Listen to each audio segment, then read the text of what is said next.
నమ్మలందరికీ వందనాలండి. అందరికీ వందనాలు. ఈ ఉదయకాల సమయంలో వాక్య పఠనం చేసి ఉన్నాం, వాక్య ధ్యానం చేసి ఉన్నాము. ఎన్నో కీర్తన చదివారు? ఏమన్నా అర్థమైందా? ఏదో ఒకటి చెప్పండి. వీడికి గీయటమే తప్పు, మళ్ళీ వీడు ఒక ప్రశ్న. మా చిన్నమ్మ గారు సాక్ష్యం చెప్పారు. అలేఖ్య గారి నాన్నగారు అన్న. అలేఖ్య అంటే ఎవరు మరి? శారమ్మ గారు ఎదురు మాట్లాడక నా యజమానుడా అందంట. నా భర్త అనవచ్చు, ఎందుకంటే నీకు భర్త అయిన తర్వాతే పిల్లలకు తండ్రి.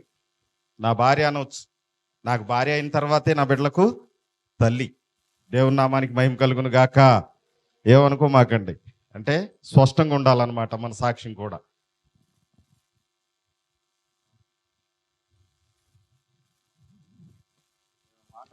ఏం చెప్పలేదు. ఎన్నో కీర్తన భాగాన్ని ధ్యానించారు. ఈ పూట పునరుద్ధానపు వాక్య పట్టణంగా ఏమర్థమైంది? ఈ అధ్యాయం మొత్తం కూడా ఒక మానవ స్వభావాన్ని, మనిషి స్థితిని, బుద్ధిని తెలియజేస్తుంది. మనిషి హృదయము, నరుని హృదయం ఎలా ఉంటుందా అని తెలియపరుస్తుంది. మంచిగా ఉందా, చెడ్డగా ఉందా? 4వ వాక్యం చూడండి, 10వ అధ్యాయం 4వ వాక్యం. దుష్టులు పొగరెక్కి యెహోవా విచారణ చేయడను కొందరు, దేవుడు లేడని వారెల్లప్పుడూ యోచించుదురు.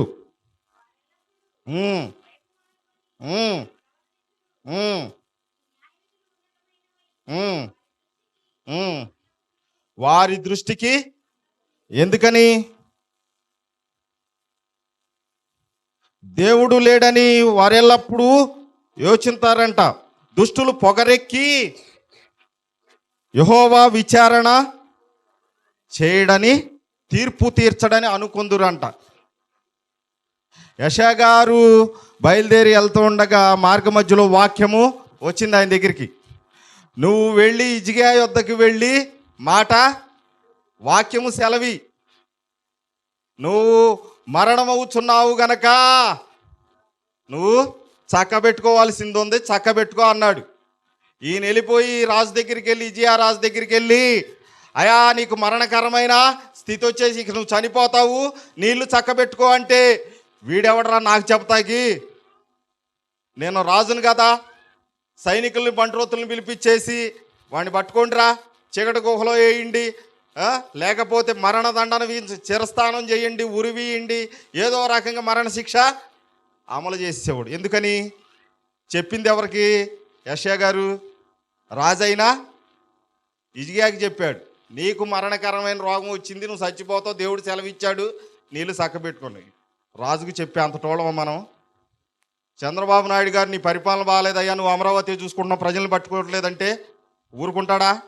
ఎందుకు? ఆయన రాజు, ఆయన చేసిందే శాసనం, ఆయన చేసిందే చట్టం. ఈ ఉదయకాల సమయంలో ప్రియమైన దేవుని బిడ్డలారా, దేవుని వాక్యం సెలవిస్తుంది. అదేమనంటే, దేవుడు లేడని దుష్టులు తమ మనోభిష్టం చేత పొగరెక్కి యెహోవా విచారణ చేయడను, ఆయన తీర్పు తీర్చడం మనకేంట్లే అనుకుందురంట. నా భాష మాట కొద్దిగా మీకు కఠినంగా అనిపించు, మృదువైన మాటలు నాకు రావు, ఇంతే నేను. దేవుని నామానికి మహిమ కలుగును గాక. మిమ్మల్ని చక్కబెట్టాలి, సంకనేసుకోవాలని నాకు రాదు, పొగడతాం అంతకన్నా రాదు. సరే, ఎందుకు మనుషులు ఈ రీతిగా ఉంటున్నారు అంటే, అయినా కానీ దేవుడు మనలను మర్చిపోవటలేదు. వెనక్కి రండి, కీర్తనల గ్రంథం 8వ అధ్యాయం 5వ వాక్యం నుంచి ధ్యానం చేసుకుందాం.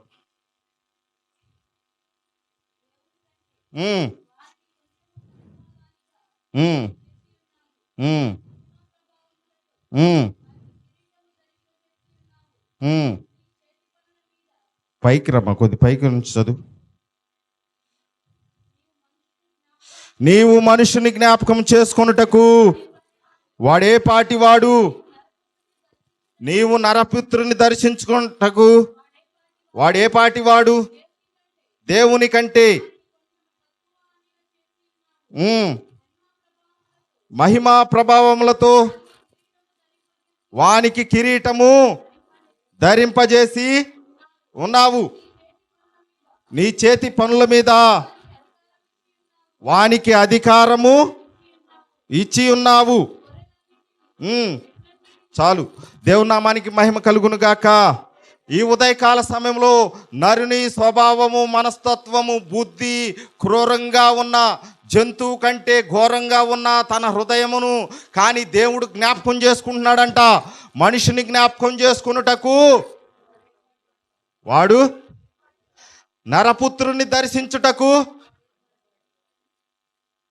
అయినా కానీ దేవుడు మనల్ని జ్ఞాపకం చేసుకుంటున్నాడు, దర్శనము ఇస్తానే ఉన్నాడు. కానీ మన స్వభావము, బుద్ధి, మనస్తత్వం మారనే. ఎందుకని మారట్లేదు? కాబట్టి గాడితో బుద్ధి చెప్పించాడా?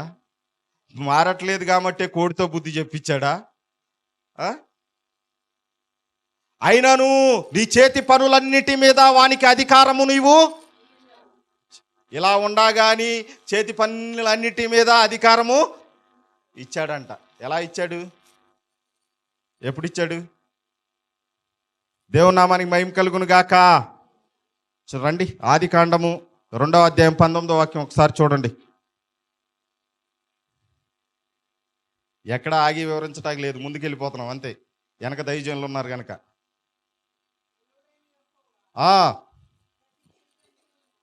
దేవుడైన యెహోవా ప్రతి భూజంతువును, ప్రతి ఆకాశ పక్షులను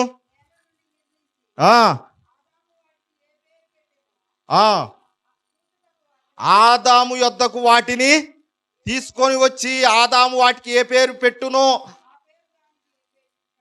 ఆ పేరు దానికి. నీ చేతి పనులన్నిటి మీద కూడా మనుషునికి అధికారము. దేవుని కంటే కొంచెం తక్కువనిగా చేశావు. నీ మహిమా కిరీటం వానికి ధరింపజేసి ఉన్నావు. మనుషుని జ్ఞాపకం చేసుకున్నటానికి వాడు ఏ పాటి వాడు? నరపుత్రుని దర్శించుటకు ఏ పాటి? మనం ఏ పాటి వారమండి? నన్ను ఇంతగా హెచ్చించుటకు దావీదును నేను ఏ పాటి వాడను? నా కుటుంబము ఏ పాటిది? గొర్రెల దొడ్డిలో నుంచి. దేవుని నామానికి మహిమ కలుగును గాక. హల్లెలూయా. ఈ ఉదయకాల సమయంలో ప్రియమైన దేవుని బిడ్డలారా, ఆయనను ఈ మనిషి స్వభావం గురించి 10వ అధ్యాయం అంతా రాస్తున్నాడు. దుష్టులు పొగరెక్కి దేవుడు యెహోవా విచారణ చేయడను కొందురు. ఆయన విచారణ చేయడా? తీర్పు తీర్చడా? దేవుని నామానికి మహిమ కలుగును గాక. ఈ ఉదయకాల సమయంలో ప్రియమైన దేవుని బిడ్డలారా, మనకెంతటి అధికారం ఇచ్చాడు అంటే, ఈనాటికి కూడా ఇదిగో ఆకాశం ఎగురు పక్షి, నేలపాకు పురుగు, ఇదిగో నీటిలో సంచరించు చలించు మత్స్యము ఏ పేరు పెట్టబడిందో ఆ పేరే ఉంది. కానీ దేవుడు వీటికి పేర్లు పెట్టలా. ఎవరు పెట్టారు? మనిషి పెట్టాడు. దేవుని నామానికి మహిమ కలుగును గాక. ఈ ఉదయకాల సమయంలో ప్రియమైన దేవుని బిడ్డలారా, ఈ కాలంలో నువ్వు నేను ఏమన్నా ఒక పేరు పెడతారా? సింహాన్ని పిలిచి పెట్టండి, లేకపోతే పావును పిలవండి. ఆ సింహం అంటే బోన్లో ఎక్కడ కనపడుద్ది అనుకుంటా, అడవుల్లో మనం చూడలా.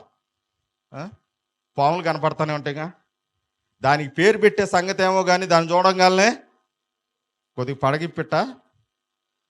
ఏంటి పొద్దున్నే పాములు జంతువుల గురించి మాట్లాడుతున్నాం అనుకోండి. ఆయన ఇచ్చిన అధికారాన్ని మనము కోల్పోయి ఉన్నాము గనక, అందుకనే మనిషిని జ్ఞాపకం చేసుకోవటానికి వాడు ఏ పాటి వాడు?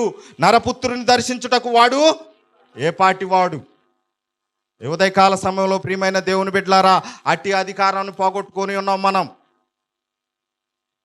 భూ సంబంధమైన అధికారం కోసం పారుకులాడే ఇదిగో ఈ తరంలో ఉన్నాం మనం. ఏ తరంలో ఉన్నాము? అభివృద్ధి అంటూ అణుబాంబులు తయారు చేసుకునే తరంలో ఉన్నాం. ఎక్కడ అభివృద్ధి? ఎక్కడండి అభివృద్ధి? నిజమైన అభివృద్ధి ఏది? ఆది కాండము 17వ అధ్యాయము 1 నుంచి.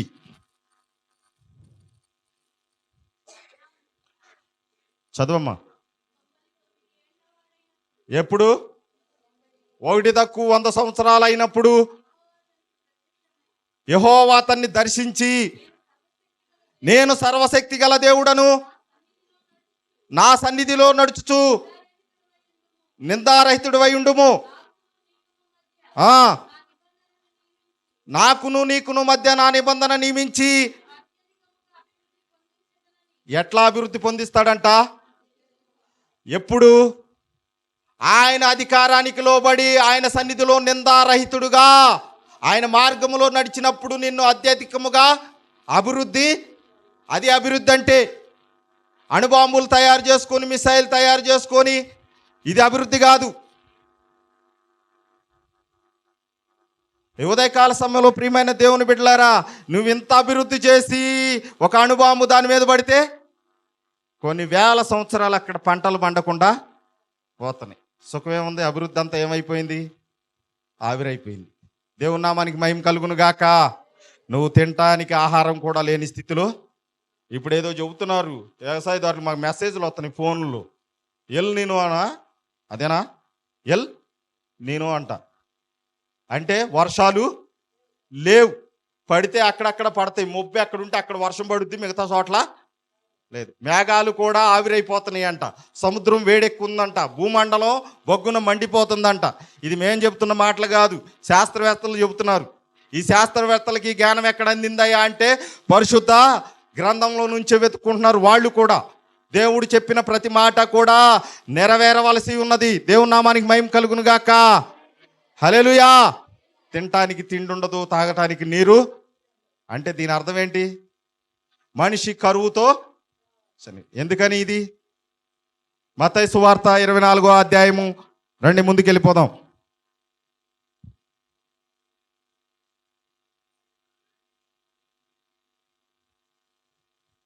మొదటి నుంచి.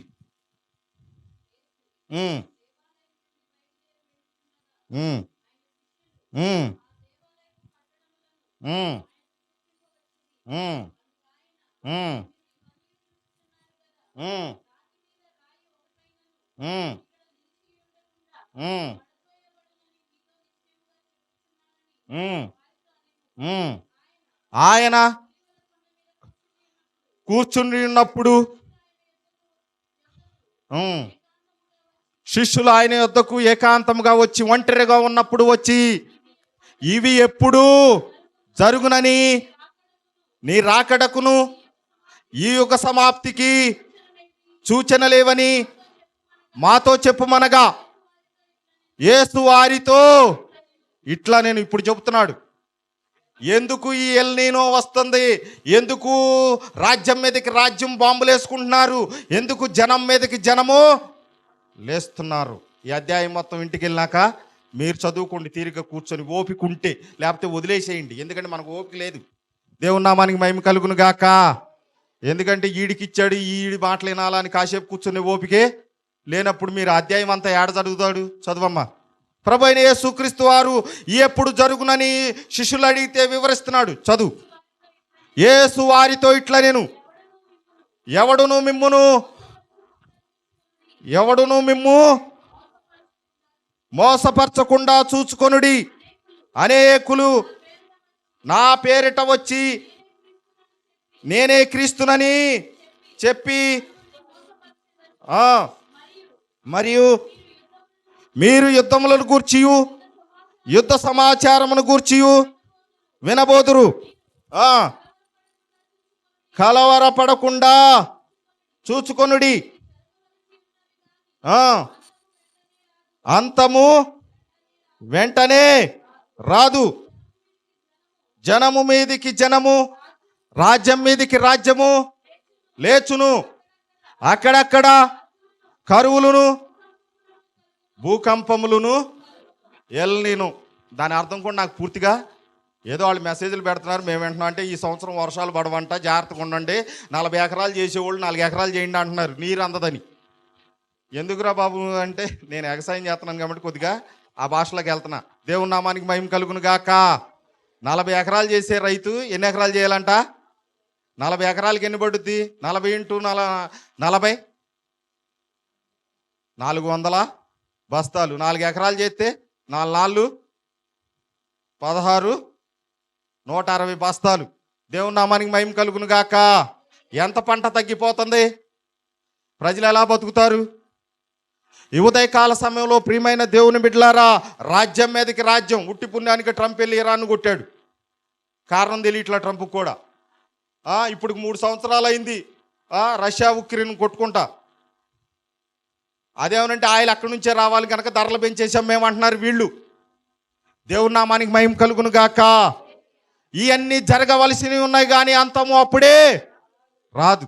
మరి ఎలాగా? మొత్తం చదువుకోండి ఇంటికి వెళ్ళిన తర్వాత.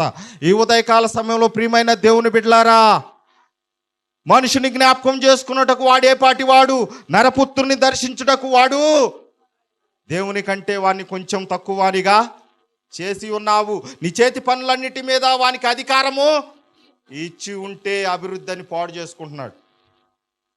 ప్రజల్ని పరిపాలించి సక్రమంగా చూసుకోవాలి. నీరు కలుషితం, వాయువు కలుషితం. మీరు వింటున్నారో లేదో, ఢిల్లీ మొత్తం వాయు కాలుష్యం అంటారు. మనకు కూడా వచ్చేసింది. చుట్టూ మురిగే. 40% నీరు పాడైపోతే 60% ఉందంట గంగూరులో. తెలుసా మీకు?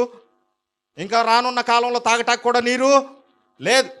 నేనేం బయటపెట్టట్లా మిమ్మల్ని. దేవుని నామానికి మహిమ కలుగును గాక. హల్లెలూయా.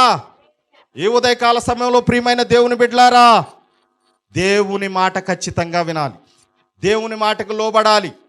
అప్పుడు నీవు నేను కూడా ఈ మహాశ్రమల నుంచి, ఇదిగో ఈ కరువు ఇబ్బందులు ఇరుకుల నుంచి మనము ఏమవుతామండి? తప్పించబడతాం. ఇక్కడ చూడండి 24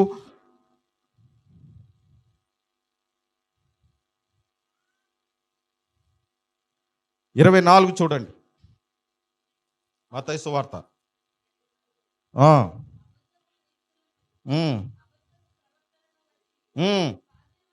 ఎవరంట వీళ్ళు?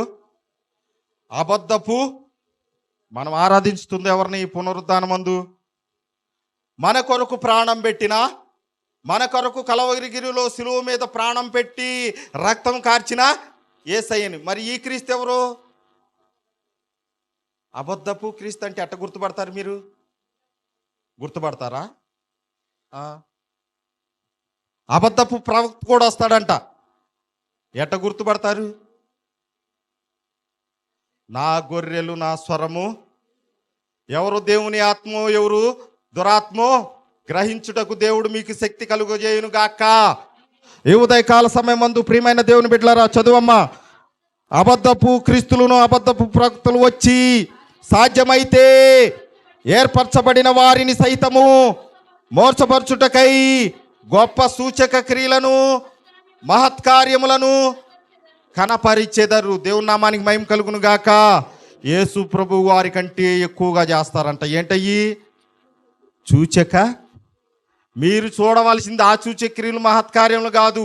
శిష్యులకి చెబుతున్నాడు, ఇదిగో ఈ రాకడకు యుగ సమాప్తికి సూచనలేమిటో మాకు చెప్పుమనగా. ఏమంటున్నాడు? అక్కడక్కడ భూకంపాలు, కరువులు, యుద్ధములు, జనము మీదకి జనము, రాజ్యం మీదకి రాజ్యము లేచును గాని అంతము అప్పుడే. ఇప్పుడు జరుగుతున్నదంతా కూడా ఆయన చెప్పబడిన సూచన శిష్యులకే కాదు మనకు కూడా చెప్పబడింది ఆ వాక్యం. మరి అబద్ధ క్రీస్తులు అబద్ధ ప్రవక్తలు వస్తే ఎలా? మీ విజ్ఞతకే వదిలేస్తున్నాం. దేవుడు మన మనోనేత్రములు తెరిచి నిబ్బరం కలిగించి ధైర్యముగా ఉంచునుగాక. ఎప్పుడు? వాళ్ళు వచ్చినప్పుడు. ఎవరాళ్ళు? అబద్ధపు మరీదాసులు, అబద్ధపు లౌలీలు వచ్చినప్పుడు. దేవుని నామానికి మహిమ కలుగును గాక. ఈ ఉదయకాల సమయంలో ప్రియమైన దేవుని బిడ్డలారా, ఆయన అధికారం అంతటి మీద కూడా, ఆయన చేతి పనులంతటి మీద కూడా మనకు అధికారం ఇచ్చాడు. మనల్ని పరిపాలించమన్నాడు. వీటిని ఏలుమని ఆదాముకు అప్పగించాడు. అయితే మనం చేతులారా కూడా వాటినన్నిటినీ సర్వనాశనము చేసుకుంటా వెళ్ళిపోతున్నామండి. ఎందుకని? సామెతల గ్రంథము 6వ అధ్యాయము 5వ వాక్యం. 2 మాటలు ముగిచ్చేస్తా నేను. 3:5 చదువమ్మా. నీ స్వబుద్ధిని ఆధారం చేసుకొనక ఎవరిని ఆధారం చేసుకొనక అంటే నీలో ఉన్న గర్వము దుష్టాలత్వాన్ని ఇదిగో ఆలోచనని ఆధారం చేసుకొనక, నీ సొంత ఆలోచనలు ఆధారం చేసుకొనక, నీ సొంత జ్ఞానాన్ని ఆధారం చేసుకొనక, నీ పూర్ణ హృదయముతో యెహోవా యందు నమ్మిక ఉంచుము. నీ ప్రవర్తన అంతటిలో ఆయన అధికారమునకు ఒప్పుకొనుము. అప్పుడు నువ్వు ఎటెల్లాలో ఎక్కడ నడవాలో, కరువులో నుంచి కూడా సారేపతు విధవరాల్ని తప్పించిన రీతిగా దేవుడు నిన్ను తప్పించి పోషించగలిగిన దేవుడు ఆయన. దేవుని నామానికి మహిమ కలుగును గాక. హల్లెలూయా. ఈ ఉదయకాల సమయమందు ప్రియమైన దేవుని బిడ్డలారా, ఒక మనుష్యుడు చెబుతుంటే అది మాట అవ్వచ్చేమో, కానీ ఇది దేవుని వాక్కు. ఖచ్చితంగా నమ్మి విని తీరాలి. ఆయన అధికారం ఇస్తే కోల్పోయాం మనం. ఇప్పుడైతే ఆయన మదిగో మన ప్రవర్తన అంతటిలో కూడా ఆయన అధికారానికి ఎప్పుడైతే లోబడతామో, నీ ఎముకలకు సత్తువ, ఇంకా ఉన్నాయిగా చదువమ్మా. నీ దేహమునకు, నీ శరీరం మొత్తానికి ఆరోగ్యమును, నీ ఎముకలకు సత్తువను కలుగును. దేవుని నామానికి మహిమ కలుగును గాక. హల్లెలూయా. దేవుని మాటకు లోబడితే నీ దేహమునకు, నీ ఎముకలకు సత్తువు కలగజేసి నిన్ను జీవింపజేయగలిగిన దేవుడు ఆయన. ఏ మరణకరమైనది కూడా నీ దరిదాపులకు చేరనే. కోవిడ్ మళ్ళీ వస్తుందంట, కేసులు పెరిగినాయి అంటున్నారు. అది కూడా ఆంధ్రప్రదేశ్లోనే. మళ్ళీ పెట్టుకోండి మొఖాలు కనపడకుండా. దేవుని నామానికి మహిమ కలుగును గాక. హల్లెలూయా. అంటే భయపడ్డారో లేరోనని మళ్ళీ పరీక్షిస్తున్నాడేమో. ఇప్పుడైనా నువ్వు నీ ప్రవర్తన అంతటిలో ఆయన అధికారమునకు లోబడితే గనక నీ దేహం ఏమవ్వకుండా కాపాడే మన దేహం కోసం ఆయన దేహాన్ని దున్నించేశాడు. దేవుని నామానికి మహిమ కలుగును గాక. చివరిగా ఒక మాట చదవండి. సామెతల గ్రంథము 10వ అధ్యాయము, 4వ అధ్యాయము 10 నుంచి ముగిచ్చేసుకుందాం. నా కుమారుడా నీవు ఆలకించిన మాటలను అంగీకరించిన ఎడల నీవు దీర్ఘాయుష్మంతుడవుదువు. జ్ఞాన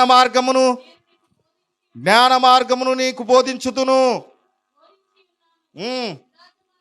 యథార్థ మార్గములో నిన్ను నడిపించి ఉన్నాను. నీవు నడుచున్నప్పుడు నీ అడుగు ఇరుకున పడదు. నీవు పరిగెత్తునప్పుడు నీ పాదము తొట్రెళ్ళదు. ఉపదేశమును, వాక్యమును విడిచిపెట్టక దాన్ని గట్టిగా పట్టుకొనుము. అది నీకు జీవము గనుక దాన్ని పొంది ఉందువు. దేవుని నామానికి మహిమ కలుగును గాక. ఏ ఉదయకాల సమయమందు ప్రియమైన దేవుని బిడ్డలారా, దుష్టుల వలె పొగరెక్కి దుష్టుడి ఆలోచన చొప్పున నడవక, పాపుల మార్గమున నిలవక, అపహాసకులు దుష్టుని వలె పొగరెక్కి ఉండక,